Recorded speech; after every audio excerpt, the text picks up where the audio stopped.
السلام علیکم۔ آپ نے شارٹ والے کپڑے نہیں پہنے، کیونکہ جو شارٹس کپڑے ہیں جس میں آپ کا ستر بھی برابر نہیں ہوتا، یہ بھی ایک شیطان ہے۔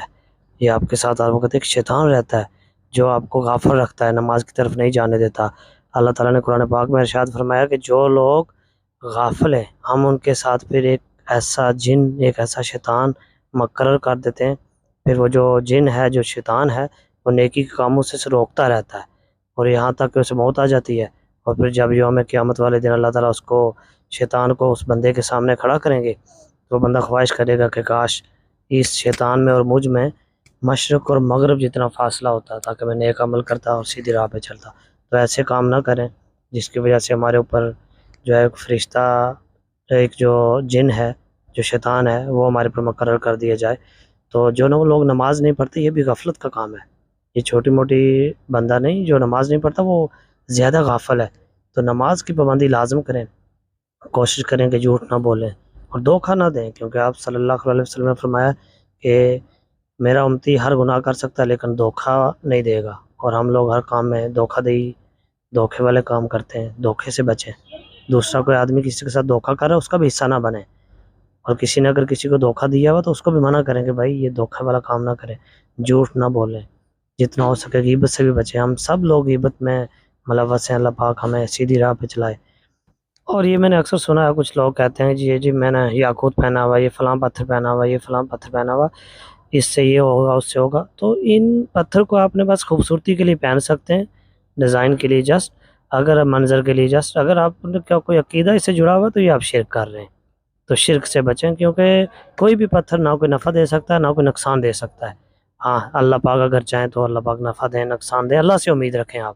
اب یہ جو لوگ پہنتے ہیں نا پتھر کہ مجھے جناب یہ والا سوٹ کرے گا، یہ نہیں نہیں، جو مرضی پہنے آپ، اس میں کوئی پابندی نہیں ہے، اس میں کوئی قسمت کا راز نہیں ہے، یہ سب جھوٹ ہے۔ اگر کوئی فائدہ ہوتا تو واضح ایک حدیث ہے کہ حضرت عمر فاروق نے کیا کہا، جب وہ اجر اسود، دنیا میں یہ جو اجر اسود ہے یہ جنت سے اتارا گیا پتھر ہے۔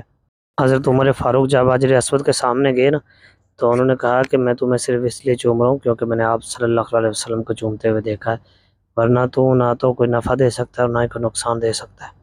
جب دیکھیں نا، یہ تھا صحابہ کا عقیدہ۔ تو چونکہ آج کے دور میں عقیدہ جو ہے بڑا مکس ہو گیا ہے، ہمیں عقیدے کی سمجھ ہی نہیں آ رہی، ہمیں توحید کی سمجھ ہی نہیں آ رہی، تو اس وقت یہ صحابہ کی طرف جانا چاہیے ہمیں۔ آپ صلی اللہ علیہ وسلم نے جو عمل بتایا اس پہ عمل کریں گے تو ہمیں فرقہ واریت سے ہم دور ہو جائیں گے۔ تو اس کے لیے یہی ہے کہ ہمیں توحید کو صحیح سمجھنا پڑے گا۔ کچھ لوگ ایسا بھی سمجھتے ہیں کہ جی ہم لوگ نماز کیا پڑھیں، ہم لوگ تو پیر صاحب کے پاس جاتے ہیں۔ بھائی آپ کا حساب آپ کے ساتھ ہے، پیر کا حساب پیر صاحب کے ساتھ ہے، یہ آپ مکس نہ کریں، اپنا اپنا حساب ہوگا۔ تو نماز کی پابندی کریں اور ایسے کاموں سے بچیں۔ کسی پیر سے، کسی ولی سے کوئی امید مت لگائیں۔ اللہ کے نیک لوگ موجود ہیں، ان سے بس آپ لوگ سیکھ سکتے ہیں، تعلیم حاصل کر سکتے ہیں، ان کے پاس جائیں، سنت طریقے کے مطابق ان سے دعا کروا سکتے ہیں۔ لیکن اگر آپ نے ان سے کوئی غائبانہ امید رکھتے ہیں نا، یا غائب سے ان سے اپنے کو ڈر رکھا ہوا اپنے دل میں، تو یہ ڈر صرف اللہ کے لائق ہے، اور یہ امید صرف اللہ سے آپ کریں، کسی پیر سے، کسی ولی سے، کوئی بھی ہو۔ دیکھیں ابھی بڑے سے بڑے ولی کیا، نبی بھی جو ہیں ان سے بھی ہم ایسی امید نہیں رکھ سکتے کہ وہ غائبانہ طور پر آ کر ہماری مدد کریں گے، یا فرشتے ہیں وہ غائبانہ طور پر ہماری مدد کریں گے یا سفارش کریں گے۔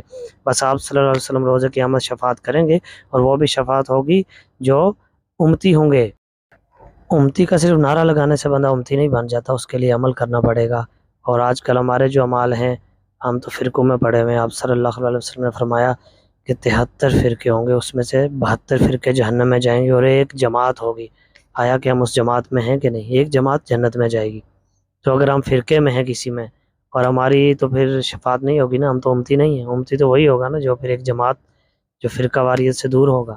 تو اس طرح یہ سنی، وہابی، شیعہ، ان کے ساتھ اب جھگڑے نہیں، بلکہ آپ لوگ ایسی کوشش کریں کہ ہم سنت پہ، حدیث پر، صحابہ کے عمل پہ چلیں، کیونکہ آپ صلی اللہ علیہ وسلم نے بھی ارشاد فرمایا کہ وہی کامیاب ہوں